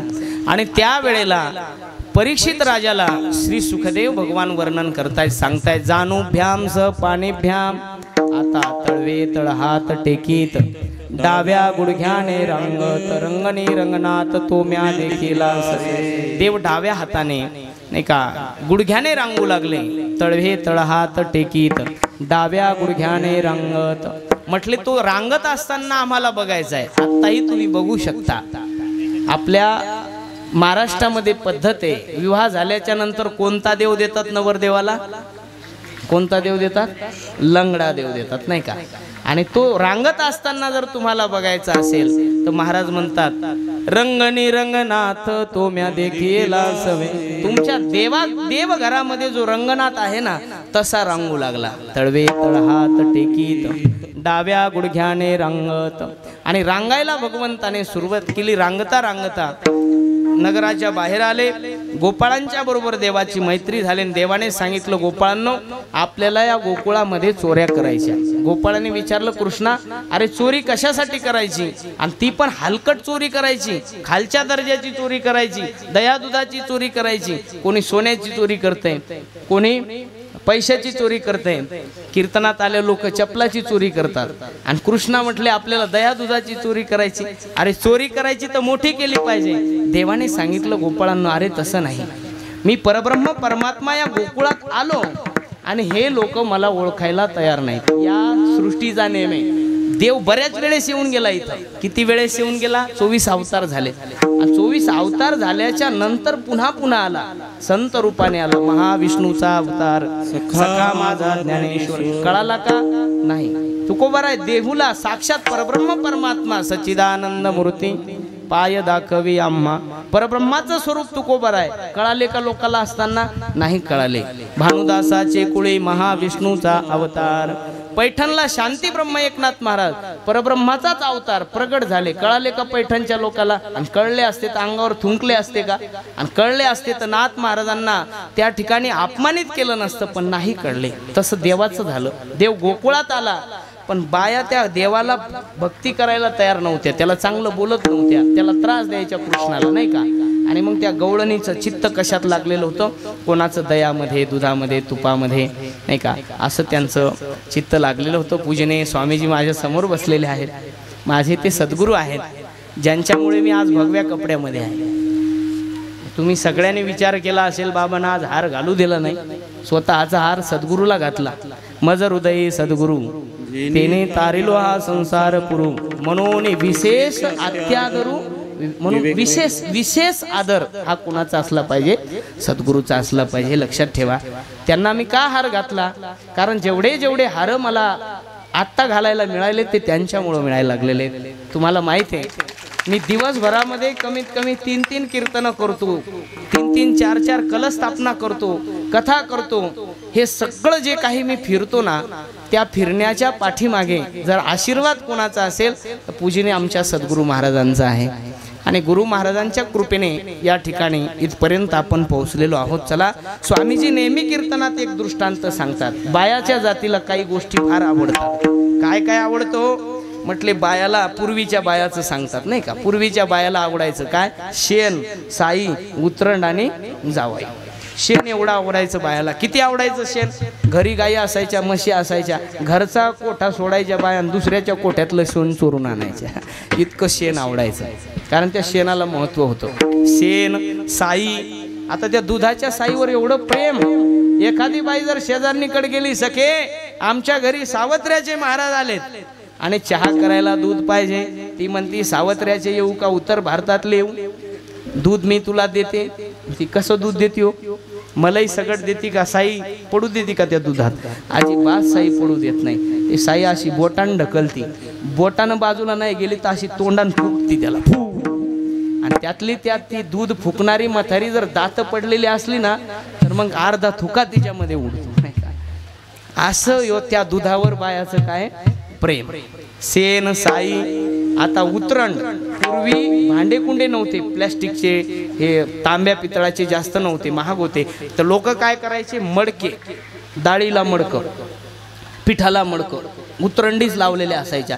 त्या मडक्यावर बायाचं एवढं प्रेम आहे. आता ते मडक्यावरचं कमी झालं बरं का, पण आता दुसऱ्या भांड्यात प्रेम लागलेलं आहे. एखाद्या बाईनं जर सणासुदीला सण असला आणि मला काही लाडू बिडू डब्यात पाठवले, ते डब्बा 2-4 दिवस जर घरी गेला नाही, मी किती हजारो लोकात जरी बसलेला असलो तर ती बाई म्हणती, महाराज आमचा डब्बा नाही पाठवला. या टपऱ्या भांड्यावर बायाचा जीव. बरं त्यांचा जर राहिला तर इथून घेऊन जातील. या इतक्या चतुर आहेत ना, इथून जर आमच्या डब्यात भाजी घालून नेलीत पुन्हा वापस आणूनच देत नाही, इतक्या चोट्या बाया आहेत त्या. विठ्ठल विठ्ठल.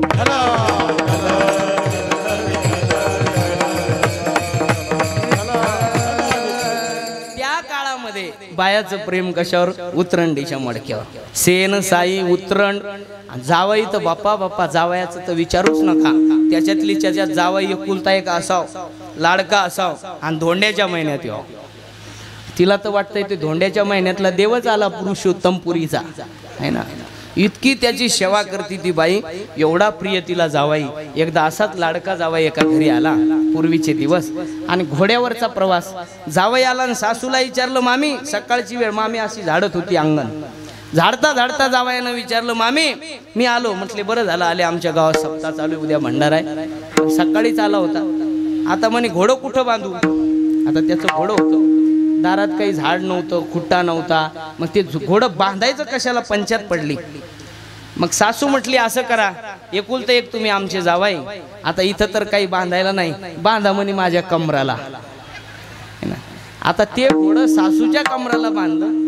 असे काही लहान लहान लेकरं घोड्याच्या पुढे गेले आणि घोड्याला काड्या टोचू लागले. जेच घोडं त्या सासूला ओढत ओढत नायगाव लोक गेलं तर ती सासू पुन्हा सावत्र्याला परत आली नाही. एवढा काय आवडतो, जावाई आवडतो. सेन साई उतरण जावाई हे सगळे महिलांचे आवडते पदार्थ. तसं त्या गोपिकांचा जीव कशामध्ये होता, त्या मडक्यामध्ये जीव होता, लोण्यामध्ये जीव होता. देव म्हटले, ज्या ज्या मडक्यात जीव आहे ते मडके आपल्याला तोडायचे. ज्या शिंक्यावर प्रेम आहे ते शिंक तोडायचं आहे, आणि ज्या मडक्यामध्ये गोरस ठेवलेला आहे तो गोरस आपल्याला खायचा आहे. गोपाळांना सोबत घेतलं. पहिला दिवस चोरीचा. एका गवळणीच्या घरी गेले, दही दूध लोणी सगळं खाऊन टाकलं, आणि ज्या दुधाण्या होत्या, दुधाण्या म्हणजे ती मडके, सगळेचे सगळे पालथे करून ठेवलेले आहेत. गवळण जागी झाली. सकाळी तिला जायचं होतं मथुरेच्या बाजाराला. पाहती तर काय पाहती गवळणी, तवते पालते दुधाने, मनते नंदाच्या पोरे, आजी चोरी केली खरे. ती गवळण घराच्या बाहेर आली. बाकीच्या गवळणीला सांगू लागली, सखे आज माझ्या घरी चमत्कार झाला. म्हणले काय चमत्कार झाला. दही दूध लोणी तूप ऑटोमॅटिक गायब झालं. एक गवळण त्या गल्लीतले हुशार होती. ती म्हटली, हे बघ एक दिवस माझ्या घरी असंच झालं होतं. तुला माहिती आहे म्हणे असं कधी होतं. घरातल्या वस्तू गायब होतात. त्या कधी होतात हो. कोणीतरी आपल्या घरात काय लावली, म्हटले चटकी लावलेली आहे. आता ती म्हटली चटकी लावली असेल, पण त्याच्यात अजून एक हुशार गवळण होती. गवळणीले हुशार असतात, त्या सावत्र्याच्या असू का गोकुळातल्या असू. हो, म्हणून तर आमच्या सरकारनं लक्ष गवळणीकडे ठेवलं. गवळ्याला काय नाही दिलं. त्याला माहिती आहे हे घेतात आपलं मतदान दुसरीकडे करतात, म्हणून त्याने गवळणी धरल्या. विठ्ठल विठ्ठल.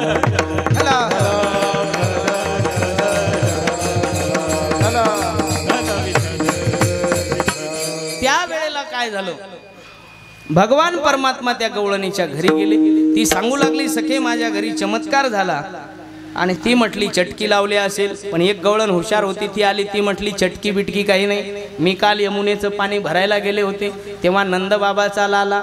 बाकीच्या गोपाळांना सांगत होता, हळूहळू चाला, कोणी कोणाशी न बोला, आज देतो पोट भरी, पुरे म्हणाल तोवरी. ती म्हटली मला माहिती आहे हे कोण करते. आपल्या गोकुळात एका व्यक्तीशिवाय अशी कोणी कोणी करणार नाही. म्हणती नंदाची पोरे, आज चोरी केली खरे, आज चोरी केली खरे. नंदाची पोरे, आज चोरी केली खरे, आज चोरी केली खरे, आज चोरी केली खरे. म्हणती नंदाची पोरे, आजी चोरी केली खरे. ती गवळण म्हटली मी कानाने ऐकलं, की ही खोडी कृष्णाने केली असेल. आता तिच्याही पेक्षा एक हुशार गवळण होती. मी तुम्हाला सांगितलं गवळणी गोकुळातल्या असल्या का कुठल्या असल्या ते हुशारच असतात. ती म्हटली असं करा, चोरी करताना आपण कृष्णाला बघितलं का नाही, आणि मग कानाचा आणि डोळ्याचं किती अंतर आहे, कानाचं आणि डोळ्याचं किती अंतर आहे हो, 4 बोटाचं. मग ते 4 बोटाचं अंतर असल्यामुळे प्रत्यक्ष प्रमाण डोळ्याने पाहिल्याशिवाय काहीच बोलायचं नाही. एकदा माझा छोटासा ॲक्सिडेंट झाला मेखरमध्ये, आणि मेखरमध्ये ॲक्सिडेंट झाला, वार्ता कळाली रायपूरमध्ये. आता मला काही झालं नव्हतं, पण रायपूरमध्ये अशी वार्ता पसरली की म्हटले महाराज आता काही वापस यायची शक्यता नाही. हे कशामुळे होतं, कानाचं आणि डोळ्याचं अंतर 4 बोटाचं असल्यामुळे. म्हणून बघितल्याशिवाय कोणतीच गोष्ट कुठे त्याचा उच्चार करायचा नाही. प्रत्यक्ष प्रमाण. ती म्हटली असं करा, ती जरा कृष्णाच्या पक्षातली होती. ती म्हटली आमचा कृष्ण काय तुला चोर वाटतो का, आणि तो काय तुमच्यासारखा भिकारी आहे का काय, ज्याच्या घरी किती गायी आहेत, 9 लाख गायी आहे, आणि तो तुमच्या घरचं लोणी कशाला चोरेल. पण जिने ऐकलं होतं ती म्हटली तया विन नासी नो हे दुसऱ्या ऐसी म्हणते नंदाची पोरे आजी चोरी केली खरे. मग एक गवळण म्हटली असं करा, आपण त्याच्या आईकडे जाऊ. यशोदेकडे गेल्या, सांगू लागल्या यशोदा तुझ्या लालाने आमच्या घरचे मडके फोडलेले आहेत, शिंके तोडलेले आहेत. यशोदा म्हटली मी तेव्हा मान्य करेल मला मुद्द्यासह धरावा चोरटा, चोरी करताना मला मुद्द्यासह माझ्याकडे घेऊन या, मग मी असा विश्वास करेल की माझ्या कृष्णाने हे कृत्य केलेलं आहे. तेव्हा एक गवळण म्हटली मी धरते लालाला, आणि तिने भगवंताला धरण्याचा प्रयत्न केला. खूप मोठे विषय आहेत एवढे मला पाहायचे नाहीत. आणि मग ती धरण्याचा प्रयत्न केला. तिचं नाव प्रभावती नावाची गवळण. भगवंताने लीला केली, तिच्या हाती लागले नाही. यशोदा सांगायची त्या गवळणीला की तो तुमच्या हाती लागू शकत नाही, हा कोणालाच धरल्या जात नाही, हा ब्रह्मविधीचा जनिता, तुम्ही यासी धरू पाहता, हा कैसा येईल हाता गे गोकुळच्या नारी. अशी खूप त्या गवळणीला त्रास भगवंताने दिला. दुसरी आली धावूनी, येणे गे बाई काय केली करणी, पतीची दाढी माझी वेणी, दोईची गाठ बांधूनी, गाठबाई कौनाशी सुटेना, कोठवरे सोसो हा धिंगाणा. अशा अनेक लीला भगवंताने केल्या. तेवढ्या लीला सांगायला माझ्याकडे वेळ कमी आहे.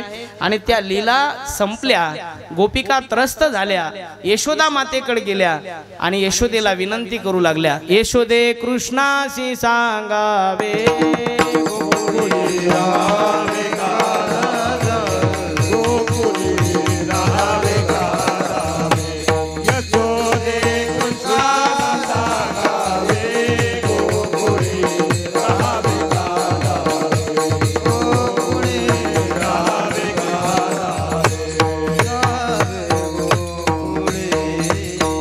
यशोदे कृष्णाशी सांगावे गोकुळे राहावे का जावे. आणि गोकुळातल्या गवळणीने गोकुळ सोडून जाण्याचा निर्णय केला. यशोदा माता म्हटली गवळणींनो, अगं मला जेव्हा मुलगा होत नव्हता तो पुत्र व्हावा याच्याकरता संपूर्ण गोकुळातल्या लोकांनी काय केलं, एकादशीचं व्रत केलं. आणि त्या एकादशीची फलश्रुती नंद बाबाच्या घरी लाला प्रगट झाला आणि नवसाने लेकरू झालं. आणि नवसाने झालेल्या लेकरामुळं गाव सोडावं लागत असेल, तसं नवसाचे लेकरं विचित्रच राहतात नाही का. मी पण त्यातलाच आहे म्हणून म्हणायला लागलो विठ्ठल विठ्ठल.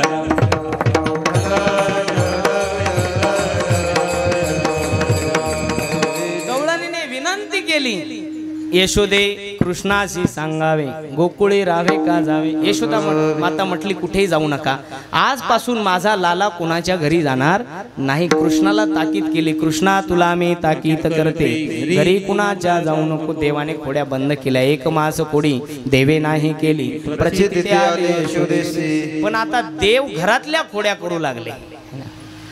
यशोदा घुसळीत स्तन मागे भगवंत. एक दिवस मंथन करता करता देवाने यशोदेचा हात पकडला, आई मला स्तनपान करायचं. यशोदा म्हटली सोड रवीचा हात, हरी रे करू दे मंथना. देव काही ऐकतच नव्हता. देव म्हणायचा मंथन करू दे, आणि यशोदा म्हणायची मी तुला मंथन करू देणार नाही.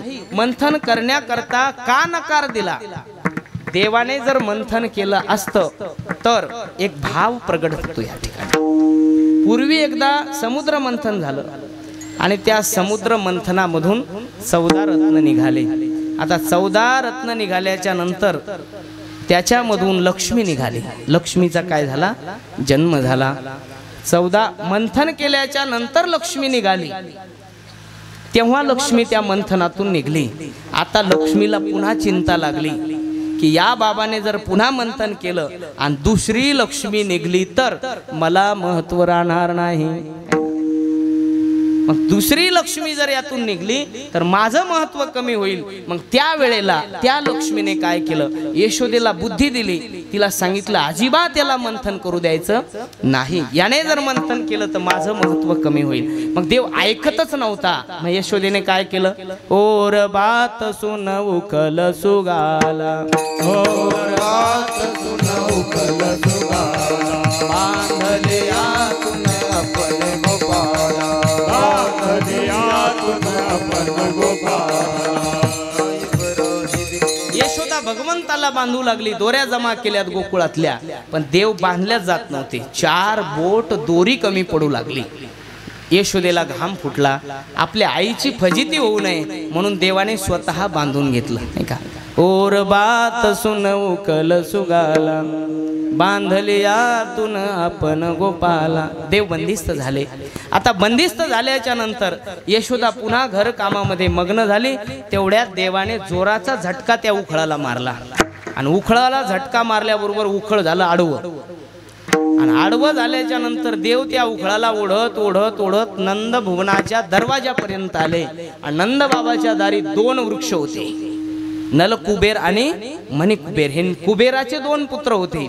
त्यांना नारदाचा शाप लागला होता. सरोवरात अप्सरांच्या बरोबर नंगा नाच करू लागले, तुमच्या भाषेत सांगायचं म्हणजे. आणि त्यावेळेला नारद महर्षी आले. त्या अप्सरा लज्जित झाल्या, अंगावर वस्त्र घेतले, नारदाला प्रणाम केला आणि लज्जित होऊन निघून गेल्या. पण हे जे कुबेराचे मुलं होते हे पेलेले होते दारू. दारू पेलेला माणूस काय करेल सांगता येत नाही.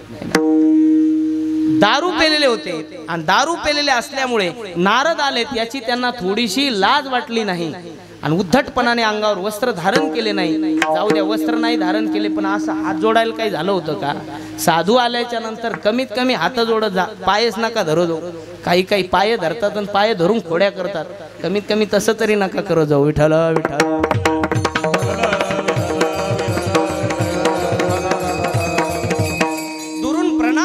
पाहिजे होता, नाही केला. नारदाने शाप दिला. अरे साधूच्या पुढे उद्धटता, मी तुम्हाला शाप देतो, तुम्हाला वृक्ष व्हावं लागेल. आणि तेच कुबेराचे पुत्र वृक्ष झाले विमल अर्जुन नावाचे. आता रडू लागले ते. नशा उतरली, पश्चाताप झाला. आता नशा काही काही दारुडे जर मला भांडले ना, नशा उतरल्यावर त्याच्या घरचे माझ्याकडे घेऊन येतात. महाराज म्हणले तो पेलेला होता. आता पेल्यावर महाराजाला भांडायचं कळलं त्याला, नाही का? दुसरं काही कृत्य, फाशी घ्यायची होती त्यानं, विहिरीत उडी टाकायची होती, एखाद्या एसटीला जाऊन धडकायचं होतं, ते नाहीत करत. हे पेलेले फार विचित्र लोक महाराज. विठ्ठल विठ्ठल.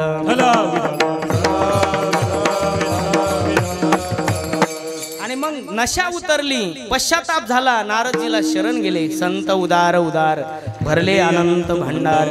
2 लोक कृपावंत असतात, एक देव आणि संत. त्यावेळेस नारदाने कृपा केली, काही काळजी करू नका, शाप तर मी दिला, भोगावं लागेल, तुम्ही केलेलं कर्म आहे, शिक्षा भोगावं लागेल. पण मी तुम्हाला उशाप देतो की द्वापार युगामध्ये साक्षात परब्रह्म परमात्मा तुम्हाला या वृक्षाच्या यवनीतून काय करेल? मुक्त करेल. आणि ते लीला करण्याकरता भगवंताने जोराचा झटका दिला. विमलार्जुन वृक्षाचा उद्धार झाला. यशोदा घाबरली, वृक्ष पडल्याचा आवाज कानावर पडला. यशोदेला चिंता लागली, काय करावं? गवळणीकडे गेलं तर गवळणीला त्रास देतो. खेळावया बाहेरी जाता आळ घेते गवळणी, थापटोणी जविता, थापटोणी जविता, पळून जातो राजद्वारी, पळून जातो राजद्वारी. आता चिंता लागली, काय करावं? बाहेर गेला तर गवळणीला त्रास देतो, घरी ठेवला तर झाडं पाडायला लागला, उद्या नाही त्यानं घराचं छतच पाडावं.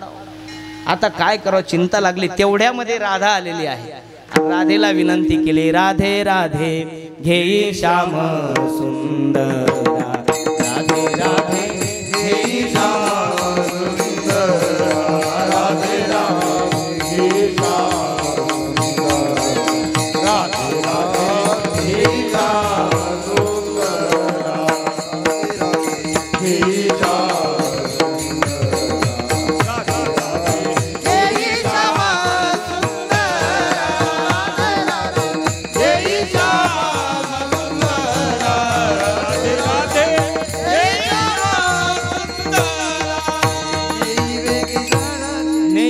झडकरी आपुलिया मंदिरा राधे राधे घे श्याम सुंदरा राधे राधे घे श्याम सुंदरा राधेला विनंती केली आता तू कृष्णाला सांभाळ राधा म्हटली मैया मी त्याला सांभाळते पण तुझ्या घरी नाही माझ्या घरी मी त्याला घेऊन जाईल आता यशोदा कदरलेलीच होती या बाबाला ती म्हटली घेऊन जाय राधा कन्हैयाला घरी घेऊन गेली राधा आणि तो मुरारी दोघं मंचकावर बसले आणि राधा म्हटली लाला लहानपणी एवढा सुंदर दिसतो तर मोठा झाल्यावर किती सुंदर दिसतील रे तू देव म्हटले राधे मला मोठं पण होता येतं झाले ना देव कुमार अवस्थेमध्ये एकदम तरुण युवा आणि आता राधा त्या ठिकाणी राधा म्हटली लाला अशा अवस्थेमध्ये जर लोकांनी मला पाहिलं तर लोक मला नाव ठेवतील म्हणून आता पुन्हा तू छोटा हो देव म्हटला राधे एकदा माणूस मोठा झाल्यावर कुठं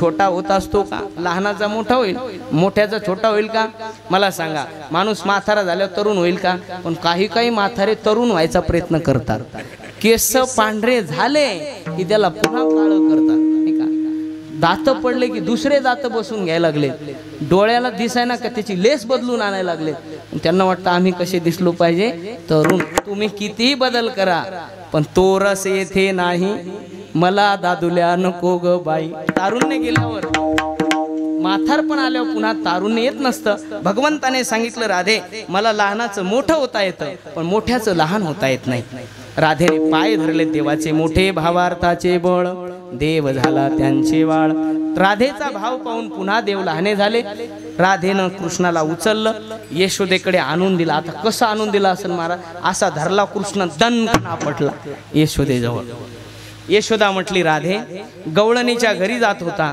शिंके तोडत होता मडके फोडत होता असा कसा देवाचा देव ठकडा देव एका पायाने लंगडा हे असा कसा देवाचा देव ठकडा देव एका पायाने लंगडा हे असा कसा देवाचा देव ठकडा देव एका पायाने लंगडा असा कसा देवाचा देव ठकडा देव एका पायाने लंगडा हे गवळ्या घरी जातो दही दूध खातो हे गवळ्या घरी जातो दही दूध खातो घरी जातो दही दूध खातो हे गवळ्या घरी जातो दही दूध खातो घरी जातो संताची झगडा हे देवाचा देव ठकडा देव एका पायाने लंगडा हे असा कसा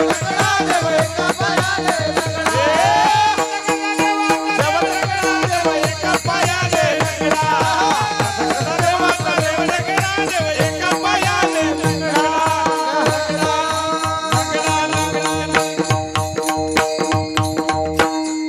असा देवाचा देव ठकडा देव एका पायाने लंगडा असा कसा देवाचा देव ठकडा देव एका पायाने लंगडा असा कसा देवाचा देव ठकडा देव एका पायाने लंगडा गवळ्या घरी जातो दही दूध खातो करी दया दुधाचा रबडा हे असा कसा देवाचा देव ठकडा देव एका पायाने लंगडा राधा म्हटली मैया गवळणीच्या घरच्या मडक्या फोडल्या शिंके तोडले दही दूध खाल्लं तुझ्या घरी फक्त विमल अर्जुन वृक्ष पाडले मग तुझ्या घरी काय केलं कृष्णाने यशती राधा म्हटली मैया तुझं काट्ट माझ्या घरी नेल्याच्या नंतर तरुण व्हायला लागलेलं आहे लहानाचं मोठं व्हायला लागलेलं आहे लोक मला नाव ठेवतील आता मात्र यशोदेला खरी चिंता लागली काय करावं बाहेर गवळणीला त्रास देतो घरी मला त्रास देतो राधेकडे गेल्यावर मोठा कृष्णाला गोकुळातच ठेवायचं नाही असा निर्णय यशोदेने केला गोपाळांना बोलवलं आणि सांगितलं लाला आता तुम्ही इथे थांबू नका कुठे जा गाई गोपाळ सवंगडी वना गाई गोपाळ सवंगडी वना हे गाई गोपाळ सवंगडी वना गाई गोपाळ सवंगडी वना गाई गोपाळ सवंगडी वना गाई गोपाळ सवंगडी वना गाई गोपाळ सवंगडी वना गाई गोपाळ सवंगडी वना आता तुम्ही 3 लोकांनी वनात जायचं गाई गोपाळ सवंगडी वना गाई घ्यायच्या सोबत गोपाळांना घ्यायचंय स्वयं भगवान परमात्मा तिघांनी आता कुठे जायचं आहे वृंदावनामध्ये जायचं आहे पण देव फार चालाक चतुर. तो म्हटलं मैया एवढ्या एवढ्या मोठ्या मोठ्याल्या शिंगाच्या गायी आणि एवढ्या मोठ्या मोठ्या गायी आणि तुझा लाला एवढूसा, एवढ्या गायी कशा सांभाळणार. देवाने केली चतुराई. देव म्हटला मैया या मोठ्याल्या गायी लय विचित्र आहेत, या मोठ्याल्या गायी मी सांभाळणार नाही. छोटी छोटी गैया छोटे छोटे ग्वाल, छोटोसो मेरो मदन गोपाल. छोट्या छोट्या गायी निवडलेल्या आहेत आणि देव गोपाळांना घेऊन वृंदावनात गेले. गेल्याच्या नंतर गायी चारल्या. गायी चारत असताना आगासूर, बकासूर, धेनुकासूर, अरिष्टासूर अशा अनेक असुरांचा वध केला. गायी चारता चारता देवाने गोपाळांच्या बरोबर अनेक प्रकारचे खेळ खेळले. तेवढे खेळ जर आपल्याला खेळायचे कीर्तनात तर मला वाटते कीर्तन 2-4 दिवस संपणार नाही. इतके देवाने काय खेळले, खेळ खेळलेले आहेत. हमामा, हुतुतू, इटी दांडू, चेंडू फळी, लंगोरी, सगळे खेळ खेळले खेळले खेळले. सगळे डाव कोणावर आले आजपर्यंत? गोपाळांवर आले. पण आता गोपाळांनी ठरवलं अरे कृष्णाबरोबर आपण खेळ खेळतो आणि कृष्णावर कधीच डाव येत नाही. डाव येणे तुमच्याकडे विदर्भात डाव येणेच म्हणतात का राज येणे म्हणतात? डाव येणे. कृष्णाकडे डाव येत नाही. आज आपल्याला कृष्णावर डाव आणायचा आहे असं गोपाळांनी ठरवलं. पण देवानं ठरवलंच होतं अरे दररोज माझे गोपाळ डाव देतात आणि माझ्यावर डावच येत नाही. त्या दिवशी देवान पण ठरवलं होतं की मला आज माझ्याकडे डाव येऊ द्यायचा. देवानं ठरवलं, संतांनी ठरवलं, म्हणून देवाने ते करावं लागलं बरं का. आपण ठरवून जमत नाही, ते देवाने ठरवलं पाहिजे. आणि मग दोघांनी ठरवलेलं आहे. एक दिवस देवावर डाव आला. लागले देव रडायला, मी तुमचा डाव देणार नाही. डाव जर दिला नाही कृष्णा तर मग आम्ही काय करू? हे लहान लेकरं डाव नाही दिल्यावर काय करतात हो? असं काहीतरी करतात. कारण मी लहानपणी लहान लेकरात राहिलोच नाही. मी लहानपणापासून कोणात राहिलो? या अशा भगवाधारी लोकांमुळे, या लोकांमध्ये राहिलो आणि यांच्यात राहिल्यामुळे यांच्यासारखा झालो. तुम्ही कोणाकोणाबरोबर राहता आणि त्यांच्यासारखे होता नाही का? मग संगतीचा परिणाम आहे. मला काही बालपणाचे अनुभव जास्त नाहीत. लग्नाचंही मला काही कळत नाही, नाते गोते कळत नाही, कारण मी त्यांच्यात कधी राहिलोच नाही नाही का. आणि मग त्या वेळेला भगवान परमात्म्याने डाव घेतला, पण डाव देत नव्हते देव. गोपाळ त्या कन्हैयाला विनंती करतायत, कान्होबा खेळ डाव जाऊ न गोरडे,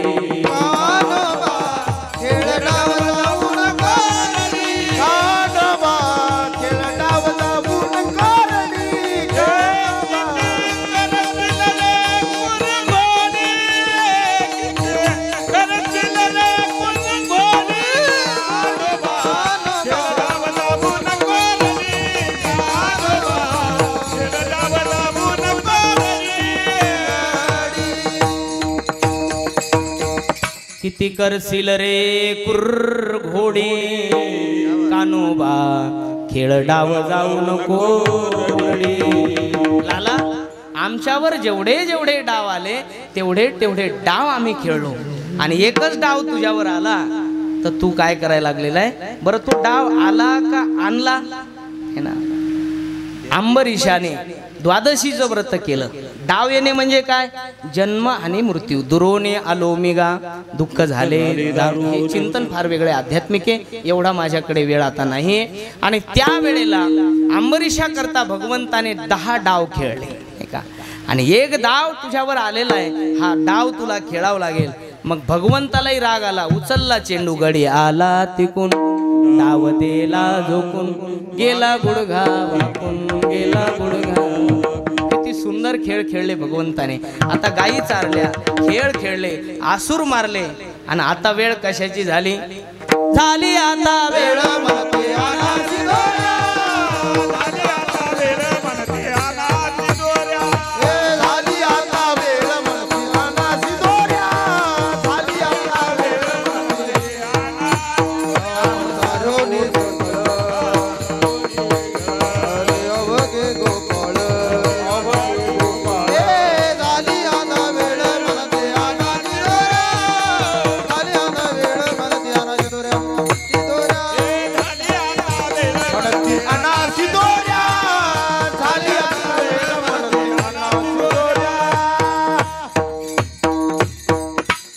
सारोणी सकळ आले अवघे गोपाळ, झाली आता वेळ म्हणती आनासी दोऱ्या. तुम्हाला ब्रह्मानंदाचा काला प्राप्त करायचा असेल तर तुम्हाला काय करावं लागेल? काम सारोणी सकळ. तुमच्या अंतःकरणामध्ये जो काम आहे त्याला बाजूला सारावं लागेल. जो क्रोध आहे तो बाजूला सारावा लागेल आणि जो प्रपंचाचा भरलेला लोभ आहे तो बाजूला सारावा लागेल. आणि ह्या तीन गोष्टी बाजूला सारल्या की भगवंत काय करत असतो, वैष्णवनिका संभ्रम. अशा निक्या वैष्णवाला देव काय देतो, काला देतो. म्हणून काल्याचा अधिकारी कोण आहे, ज्याच्या अंतःकरणामध्ये हे तीन दोष नाहीत, वैष्णवनिका संभ्रम. आणि मग ते गोपाळ कसे झालेले आहेत, आता निके झालेले आहे. सर्वांच्या शिदोऱ्या भगवंताने एकत्र केल्यात. जर तुम्हाला कोणी विचारलं की समतेची स्थापना कोणी केली तर तुम्ही सांगा की द्वापार युगामध्ये प्रथमतः समतेची स्थापना भगवान श्रीकृष्णाने केलेली आहे. कारण त्या गोपाळामध्ये 4 वर्णाचे गोपाळ होते. ब्राह्मण, क्षत्रिय, वैश्य आणि शूद्र सर्वांचं भोजन भगवंताने एकत्र केलेलं आहे. आणि त्याच श्रीकृष्ण परमात्म्याला या कलियुगामध्ये एक संप्रदाय, त्याचं नाव आहे मानुभव पंथ. आणि त्या मानुभव पंथातले चक्रधर स्वामीला श्रीकृष्णाचं स्वरूप मानतात. तर श्रीकृष्णाने जशा जशा लीला केल्या तशा श्री चक्रधर स्वामी महाराजांनी लीला केल्या. भगवंताने भेदभाव केला नाही, चक्रधर स्वामीने भेदभाव केला नाही. मातंगाच्या घरचा लाडू खाल्लेला आहे. त्यांचं चरित्र पहा. साधूचं अंतःकरण किती उदार असतं, साधूकडे किती समानता असते. समानता 2च लोकांकडे पाहायला मिळेल, साधू आणि भगवंत. अन्य ठिकाणी तुम्हाला भेद पाहायला मिळेल. मग भगवंताने समतेची स्थापना करण्याकरता सर्व गोपाळांच्या शिदोऱ्या एकत्र केल्या.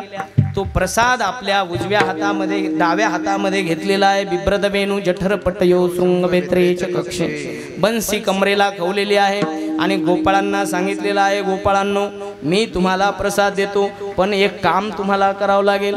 आपल्या संस्कृतीमध्ये भोजनाच्या अगोदर काय असतो मोरे साहेब, भोजनाच्या अगोदर काय असतं आपल्या संस्कृतीमध्ये, भोजन. भोजनाच्या अगोदर भजन. हा प्रार्थना म्हणजे भजन नाही का. एका कीर्तनात मी असंच विचारलं, आपल्याकडे भोजनाच्या अगोदर काय असतं, ती बाई म्हणली पत्रवळ्या वाढतात. आपल्या संस्कृतीमध्ये भोजनाच्या अगोदर काय असतं, भजन असतं. पण काही काही लोक म्हणतात अगोदर पोटोबा आणि मग विठोबा. तुझ्या बापान ठेवला का, अगोदर विठोबा आणि नंतर पोटोबा. आता याच्यातही बदल झाला मोरे साहेब. मी कीर्तनाला कथेला गेलो की अगोदर आता पोटोबा नाही विठोबा नाही, अगोदर फोटोबा सुरू झाला. महाराज तुमच्या सोबत मला शेपटी घ्यायची, शेपटी नाही काय ते सेल्फी घ्यायची. विठ्ठल विठ्ठल.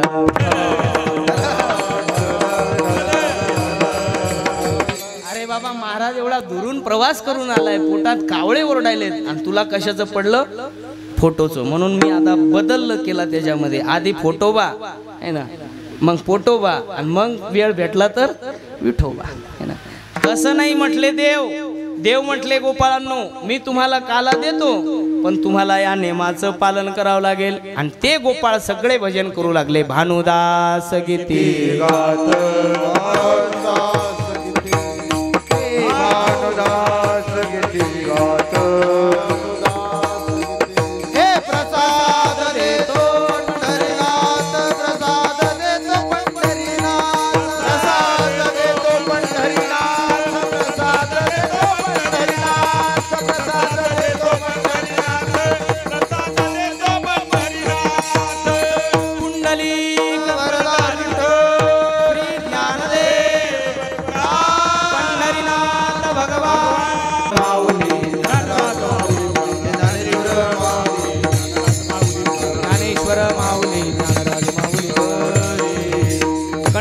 धरिला कृष्ण मनी अवघा जगे प्रकाश. काला वाटो एक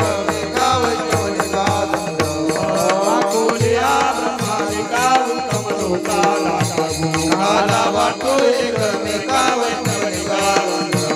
तुका मने भूमंडळे आम्ही बळी मिळणारे. काला वाटो एक